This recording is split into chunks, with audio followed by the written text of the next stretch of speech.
It began as a routine dive into one of the most complex cave systems in Australia, Tank Cave, a labyrinth beneath the limestone plains of Mount Gambier, was a place of beauty and mystery, but also danger.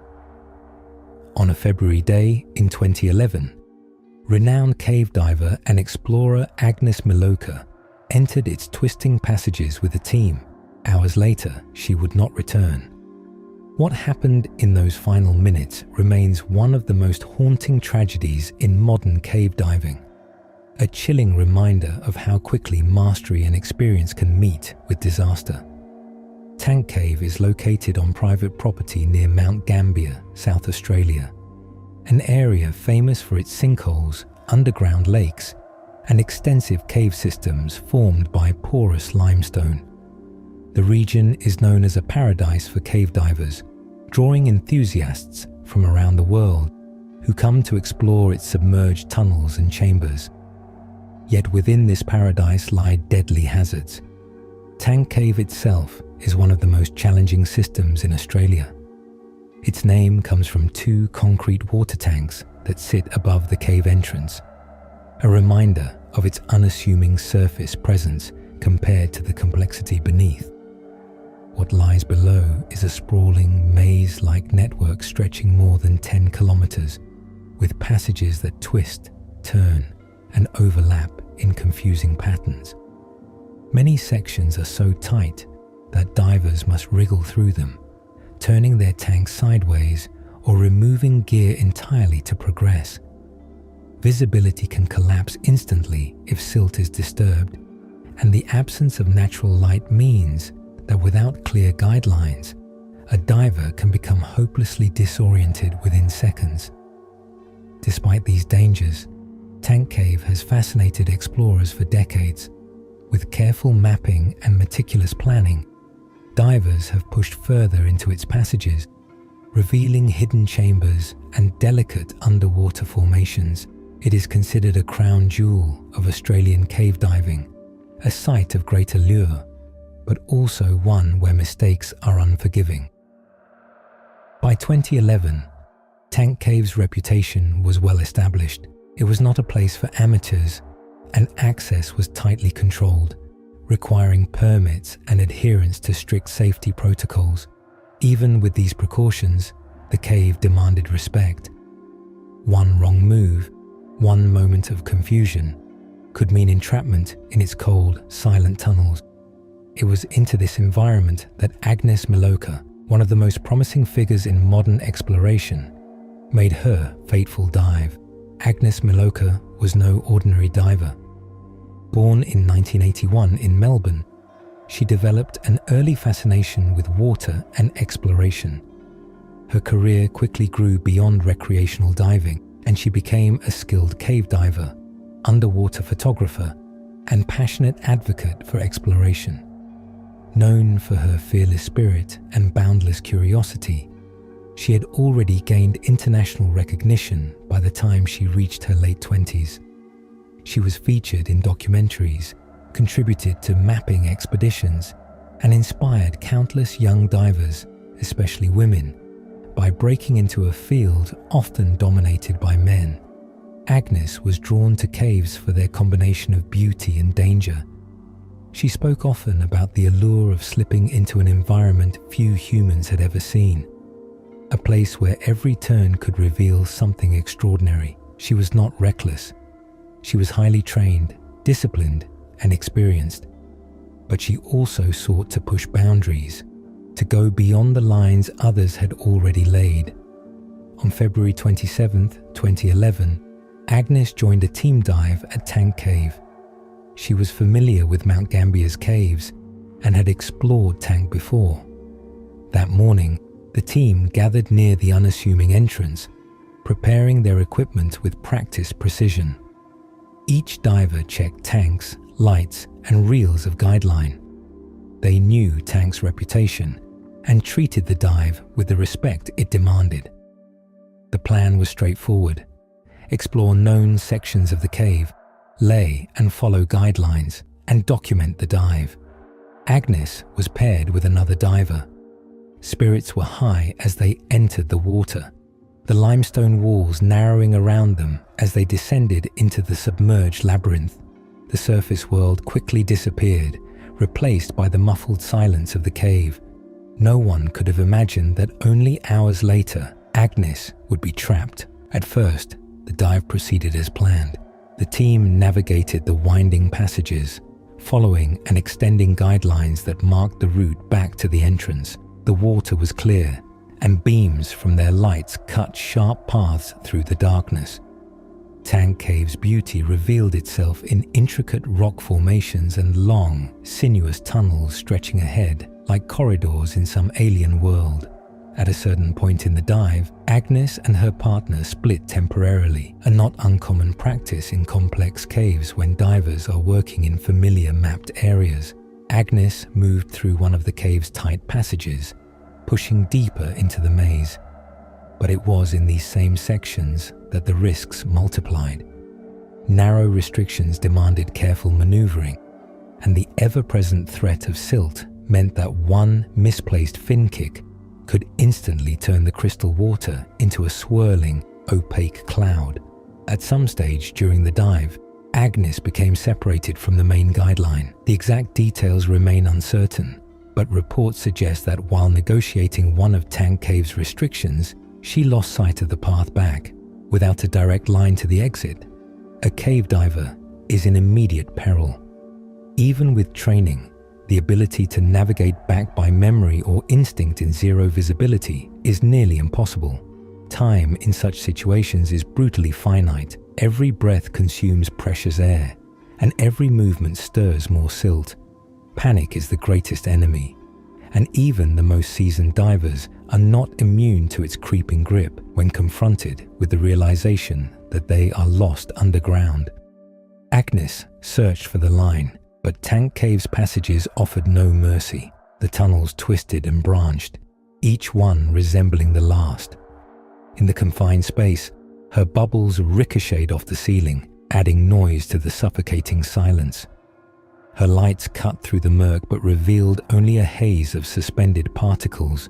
She was alone, disoriented, and racing against the clock. Her partner realized quickly that she was missing and initiated a search.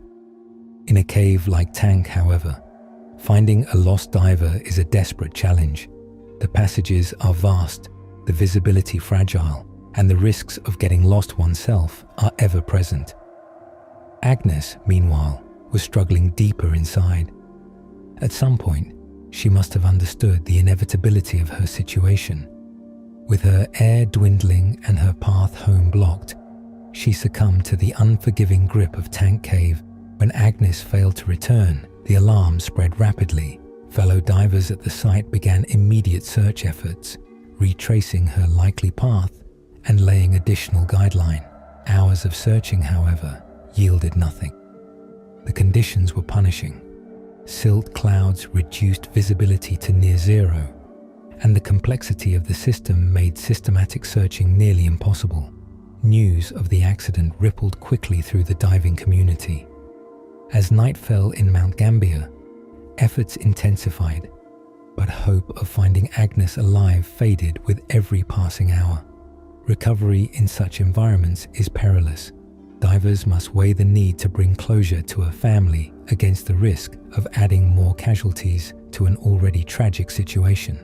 Specialized teams arrived to assist, bringing experience and equipment tailored for complex cave recoveries. Still, the challenges were immense. Tank Cave's restrictions meant that even reaching the area where Agnes was believed to be trapped required meticulous planning and extraordinary skill. Every diver involved understood they were putting their own lives on the line. Eventually, after painstaking effort, Agnes's body was located. She had perished deep inside the cave, beyond the point where she had lost her guideline. The recovery was slow, careful, and emotionally heavy for those involved. Bringing her out was not only a technical task, but also a profound moment of loss. Many of the divers who participated were her friends, colleagues, and admirers. They were not only recovering a body, they were saying goodbye to someone who had inspired them. The recovery was completed, and Agnes was brought back to the surface. For the diving world, the news confirmed what many had feared since the first reports. One of the brightest stars in exploration had been extinguished in the very environment she loved most. The death of Agnes Milowka sent shockwaves through the diving community. She was only 29 years old, yet her achievements had already left a mark. Tributes poured in from around the world. Friends and colleagues remembered her as courageous, generous, and endlessly curious. Her loss reignited discussions about cave diving safety, the need for strict adherence to guidelines, and the unforgiving nature of complex systems like Tank Cave. For many, her death was not only a tragedy, but also a stark reminder that even the most skilled divers are vulnerable. In the years since, Agnes has continued to inspire new generations of divers. Awards, scholarships, and tributes bear her name, ensuring that her spirit of exploration lives on. Tank Cave, meanwhile, remains a symbol of both wonder and danger, a place where beauty and peril exist in equal measure. The story of Agnes Milowka's final dive is one of brilliance cut short by tragedy. She was a pioneer, a dreamer, and an adventurer who dared to go where few others would. Her loss underscores a truth that resonates far beyond the diving community, that nature's mysteries, while alluring, often demand a price. Tank Cave continues to flow silently beneath Mount Gambier, its passages stretching into darkness. To some, it remains a challenge waiting to be conquered. To others, it is a memorial.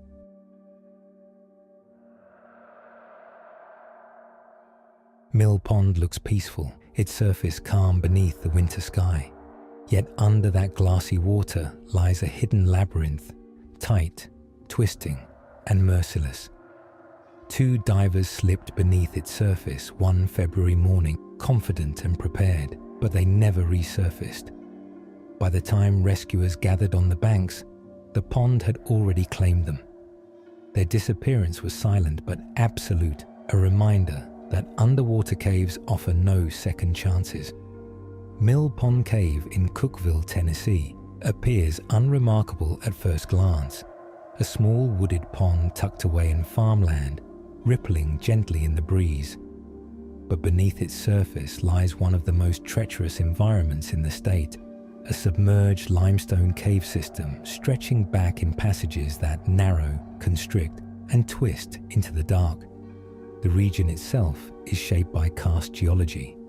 For millions of years, rainwater and groundwater dissolved the limestone bedrock, carving out caves, sinkholes, and underground rivers. Tennessee's plateau and valleys are riddled with such features, forming a hidden world below the hills. To explorers, these caves were a frontier. To divers, they were irresistible invitations. But Mill Pond carried an added danger. It was poorly mapped. Unlike Florida's famous springs, with decades of charting and exploration, Mill Pond remained largely a mystery in the early 1990s. Entering it was more a gamble than a survey. The hazards began immediately below the surface. Fine, powdery silt blanketed the floor and walls. A careless fin kick, or even a single sweep of water displaced by a diver's movement, could send clouds of mud into suspension. Within seconds, visibility collapsed to zero. Cave divers called it a silt out, a nightmare scenario in which even the brightest lights are smothered by the fog. In such blindness, the only hope is touch. The thin nylon guideline that leads back to daylight. Lose the line, and the cave becomes a tomb. Water temperature added to the strain. In February, Mill Pond's water hovered in the low 60s Fahrenheit. For divers in wetsuits, this chill sapped warmth, stiffened muscles, and heightened stress. Add the natural stress of overhead diving, knowing there is no direct ascent to air, and the cave became an environment where every mistake grew fatal. Warnings were already abundant. Across the southeast, signs were posted at cave entrances, stark white placards with red letters. Stop, prevent your death. Do not go beyond this point without cave training. These signs were not exaggerations. They were epitaphs written from experience. Mill Pond deserved one of its own. Still, the allure was undeniable. The mystery of unexplored passages, the adrenaline of venturing where few could, the beauty of hidden formations, all pulled divers in. On that winter morning in 1992, two men accepted the invitation. They slipped into the pond chasing discovery, but the cave offered only silence in return. The two men who entered Mill Pond Cave that February were not reckless amateurs. Both had scuba experience in open water. They understood how to manage equipment, read gauges, and handle the challenges of recreational diving. But cave diving is a discipline apart. By the early 1990s, it had matured into a technical field with a strict survival code. Those who lived by its rules endured. Those who strayed rarely returned. The rules were simple but unforgiving. Always follow a continuous guideline to the surface. Carry redundant air supplies in case of equipment failure. Obey the rule of thirds. 1/3 of your gas for entry, 1/3 for exit, and 1/3 reserved for emergencies. And never enter without at least 3 independent lights. These were the foundations of survival underground. The men carried tanks, reels, and lights. They zipped into wetsuits against the cold. Regulators hissed as they tested their breathing systems. Everything appeared in order. Witnesses recalled that they seemed calm, even cheerful, exchanging a few light-hearted words before wading into the pond. Nothing about their demeanor suggested that this dive would be any different from their past experiences. But cave environments are deceptive. Training matters as much as equipment, and composure is as important as skill. In the silence of overhead environments, panic is fatal.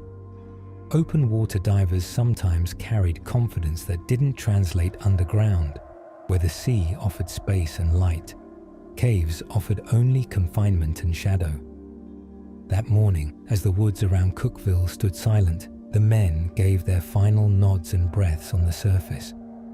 Bubbles broke above them as they slipped beneath the waterline. In seconds, daylight vanished. The cave mouth closed around them, limestone pressing in, and the labyrinth began. What started as an exploration soon turned into their final descent. At first, everything unfolded as planned. Their beams cut through the dim water, bouncing against white limestone walls. The guideline stretched taut in their hands, a lifeline snaking back toward daylight. Their breathing was steady, rhythmic, echoing softly in the confined chamber. The first passages were manageable, visibility held, though dust motes drifted with every movement. The cave opened into chambers, then narrowed into restrictions. To advance, they turned sideways, tanks scraping against stone, bubbles rattling overhead. These challenges were expected. Cave divers often endured tight squeezes, and adrenaline often masked the discomfort. But in Mill Pond, the margins for error were slim. Somewhere in the twisting passages, a single misplaced fin stirred the silt. At first it was minor, just a faint cloud drifting upward. Then it spread, billowing outward in a brown curtain. Within moments, the divers' lights reflected only backscatter. What had been a visible corridor became a blank wall of fog. This was the dreaded silt out. In an instant, sight was gone. Their fingers clutched at the line, the only tactile tether to safety. Breathing grew heavier. The hiss of regulators turned sharp, urgent. Stress rose. In the blindness, one diver may have drifted off the line, swept by disorientation. His partner, attempting to assist, risked the same fate. Their lights, rendered useless, only illuminated mud. Communication was impossible. Gestures vanish in the dark, and voices are swallowed by water. Even if they were within arm's reach, they might as well have been worlds apart. Panic does not arrive as a scream, it arrives as faster breathing. Each inhalation drained their tanks. Each exhalation filled the passage with bubbles and noise. Their gas supply, meant to last for exploration, now ticked down rapidly. The rule of thirds offers safety only if followed strictly. In panic, reserves vanish. They clawed at rock, at water, at nothing, searching for orientation. One diver's body was later found reaching for the line, fingertips inches from nylon. The other was discovered deeper, lost in the haze. Whether he had tried to turn back or find his partner remains unknown. As minutes stretched, air dwindled, movement slowed, exhaustion creeping in as oxygen dropped. The final moments were likely silent, resignation overtaking struggle. Then the cave returned to stillness, the water calmed, silt settled. Mill Pond held its new secrets. On the surface, worry began as a ripple of unease. The divers had set a schedule, and cave divers rarely exceed their planned time. Friends and family waiting on the banks watched the surface, expecting bubbles. Minutes stretched, and concern hardened into dread. Local authorities were alerted. Word spread quickly through Tennessee's small but dedicated diving community. Veteran cave divers assembled at Mill Pond, arriving with gear and grim determination. In rescue diving, time means hope. In recovery diving, time means preparation. The recovery team checked every piece of equipment carefully, harnesses buckled, regulators tested, reels clipped. They knew the dangers intimately. Many had lost friends in similar accidents. Cave recoveries are not rescues. They are journeys into the same conditions that killed others. Each diver risked becoming another casualty. Descending beneath the surface, recovery divers followed the same path into Mill Pond. Visibility was poor from the outset, worsened by lingering silt. Every movement had to be deliberate. Hands stayed locked on the guideline. Reels clicked as they laid new safety lines. Lights carved narrow cones through the haze. Inside, they found signs of the fatal struggle, scrapes against the wall, disturbed sediment, and finally, the bodies. One was near the main line, out of air, his hand outstretched toward safety. The other was further inside, equipment intact but tanks empty. The sight was harrowing, not only technically, but emotionally. Many of the recovery divers had known the men personally. Retrieving them meant confronting their own mortality in an environment that had already claimed friends. The process was painstaking. Removing a body from a cave system requires slow, careful maneuvering, especially through restrictions. Hours passed. On the surface, families waited, watching divers emerge one by one, their expressions grim. When the victims were finally brought out, silence fell over the pond. There were no words, only tears, weary nods, and the heavy sound of grief. The deaths at Mill Pond reverberated through the diving world. In Cookville, the tragedy dominated local news, a stark reminder of the unseen hazards beneath Tennessee's hills. Families mourned two men who had left home one morning for an adventure and never returned. For them, the loss was immediate and irreplaceable. Within the cave diving community, the incident became another entry in a long ledger of cautionary tales. Training briefings and accident analyses used Mill Pond as an example. Never lose the guideline. Never ignore gas management. Never underestimate silt. Instructors repeated the lesson. The cave does not care about your confidence, it only cares about respect. Cave diving organizations across the Southeast renewed their campaigns to improve safety awareness. The National Speleological Society's cave diving section and Divers Alert Network highlighted cases like Mill Pond in publications and seminars. Signs warning divers of the dangers became even more prominent at cave entrances. For some, the accident reaffirmed their decision never to enter a cave without training. For others, it reinforced their discipline. Survivors often say that every cave fatality is written in blood and becomes part of the living curriculum. The names of the two men joined those of many others whose final dives became lessons for the future. Mill Pond itself became a site of quiet reverence. Few divers attempted it afterward without full respect for its hazards. Some avoided it entirely, considering it cursed. To those who knew the victims, the pond was no longer a place of beauty, but of memory. Today, Mill Pond rests quietly in the Tennessee woods, its surface mirroring sky and trees. Hikers and passers-by see only a small body of water. But for those who know its story, it is a grave, a reminder of two divers who entered chasing wonder and found only silence. Exploration is often measured in discoveries, in triumphs of endurance or mapping, but Mill Pond is remembered for its finality. It teaches that some environments grant no forgiveness, and that courage alone is not enough against nature's absolutes. Stand at its edge, and you hear only the wind through branches, the faint ripple of water. Beneath, however, lingers memory, the weight of silt, the darkness, the hiss of regulators, and two final breaths. Mill Pond guards its secrets, but its warning is clear. In the cave, it always has the final word.